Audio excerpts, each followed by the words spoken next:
खटीमा में ट्रैक्टर यात्रा के जरिए कांग्रेस ने अपने चुनाव अभियान को रफ्तार देने की कोशिश की, धार देने की कोशिश की। कांग्रेसियों ने इस ट्रैक्टर के जरिए किसानों, नौजवानों और बेरोजगारों को भी अपने साथ जोड़ने की तैयारी की। कांग्रेस के नेता एक साथ जब नजर आए तो ये मैसेज दिया गया कि अब सब कुछ पार्टी के भीतर ठीक है। कांग्रेस की तरह बीजेपी भी अपना अभियान चला चुकी है। जन आशीर्वाद यात्रा के जरिए वो 2022 में भी 2017 जैसा ही आशीर्वाद चाहती है। सरकार की उपलब्धियां गिनाकर बीजेपी को ये भरोसा है कि जनता का भरोसा उस पर कायम रहेगा। मगर कांग्रेस परिवर्तन यात्रा के जरिए सत्ता परिवर्तन का सपना देख रही है। नेता चाहते हैं कि अगले 5 साल उनको सत्ता चलाने का मौका मिले, सरकार बनाने का मौका मिले। इसके लिए बीजेपी सरकार की 4.5 साल की नाकामियां गिनाई जा रही हैं। इसलिए 4.5 साल में भाजपा ने खंडित करने का काम किया है, उसको फिर से संवारेंगे और फिर से उत्तराखंडियत के झंडे को ऊपर उठाएंगे।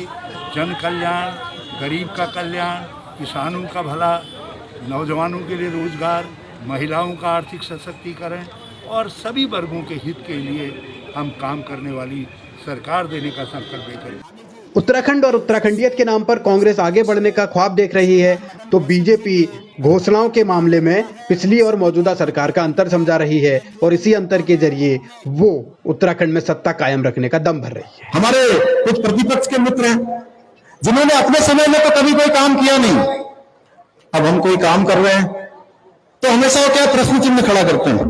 वो कह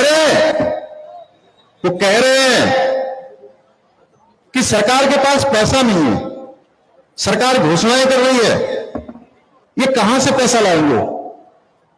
मैं कहना चाहता हूं उनसे, हमने जितनी भी घोषणाएं करी हैं और मैं आज भी जो यहां घोषणा करूंगा, सारी घोषणाओं के शासनादेश निकलेंगे, सारी धरातल पर आएंगी। विधानसभा के चुनाव सिर पर हैं तो घोषणाओं की याद आना और घोषणाएं करना स्वाभाविक है। कांग्रेस भी अब लोकायुक्त को याद कर रही है। कांग्रेस गैस सिलेंडर में सब्सिडी देने की बात कर रही है, मुफ्त बिजली देने की बात कर रही है, किसानों को याद कर रही है, नौजवानों को याद कर रही है और बेरोजगारों को भी याद कर रही है। हमने ये संकल्प लिया है कि हम शहीदों के सपनों के अनुरूप उत्तराखंड बनाने के लिए यहाँ से उन शहीदों से आशीर्वाद लेकर आगे बढ़ रहे हैं और ये परिवर्तन यात्रा में हम ये संदेश देंगे कि हमारा आगे आने वाला 5 साल का कांग्रेस का शासन का कार्यकाल यहाँ पर बेरोजगारी को समाप्त करने का कार्यकाल है।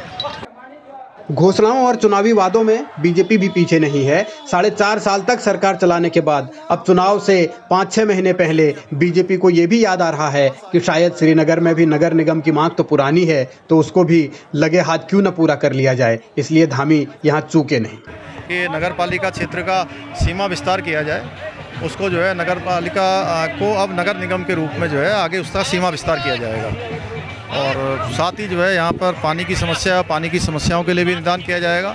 अन्य जो कुछ सड़कों के क्षेत्र में है, अन्य क्षेत्रों में है, जो भी हमने घोषणाएं की हैं, जल्दी से जल्दी वो धरातल पर आएंगी, उन घोषणाओं को मूर्त रूप दिया जाएगा।